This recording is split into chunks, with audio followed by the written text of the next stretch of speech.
Hello, my lovelies. I hope you're all well and I hope you had a lovely weekend. So, I was just doing some research for a podcast episode that I'm hosting with my friend. Check out our channel. I will link it in the description box. And the subject matter is 15-minute cities. And I've got myself so worked up and angry in doing this research that I just wanted to come on here and have a little bit of a rant. So, we're going to go a bit deeper dive in the podcast. But if you are not aware what a 15-minute city is, it's coming to a city near you very soon in the future if we do not put a stop to it. All right, let's take a look at what this means. So the first city in the UK to sign up to it is Oxford. Some have dubbed it the Oxford experiment. Now, since then, we have had more cities that say that they are going to adopt this same measure. So what does it mean? Basically, the city or town or area is going to be divided up into sections where you can access any amenity you need within a 15 to 20 minute walk outside of your front door. So doctors, dentists, shops, everything you need to be right on your doorstep so that there's no need for you to travel by car. If you do travel by car outside of your zone, you will require permission from the council. If you do not get that permission, you will be fined £70 every single time you violate your particular zone area. Okay? Each household will be permitted 100 journeys outside of their zone per year. That is all. Okay? And if you have multiple cars in your household, that 100 times is to be divided between those vehicles. Okay, so if you and your partner both work outside of the city or whatever, you can only travel 50 times each outside of your zone. How dystopian.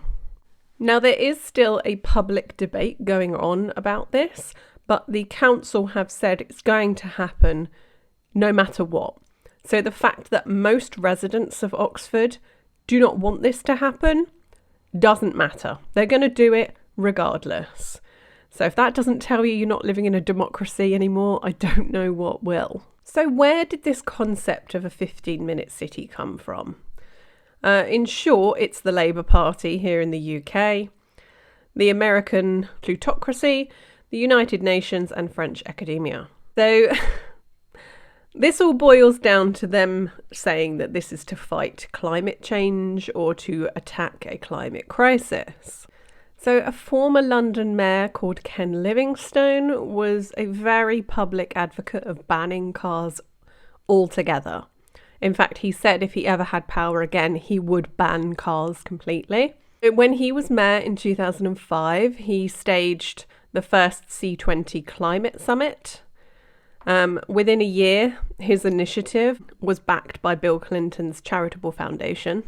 And the same group of people have gone from summit to summit as the years have gone on, all advocating for the same sort of draconian, authoritarian measures in order to fight climate change.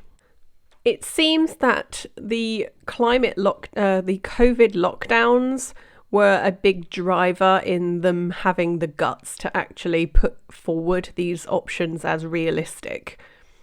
Before then, they had no idea that people would actually comply with all of their BS. And now we know that people will comply by the majority. So no surprise that the idea behind the 15-minute city is driven by socialist ideas. And it basically boils down to them wanting to limit your freedoms.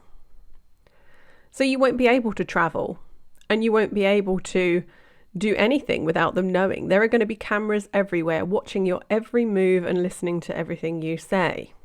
So instead of them actually addressing the issues that city living has, like reliable public transportation, for example, they've just gone completely the other direction and said, no, we can just stop the little people from being able to leave their houses.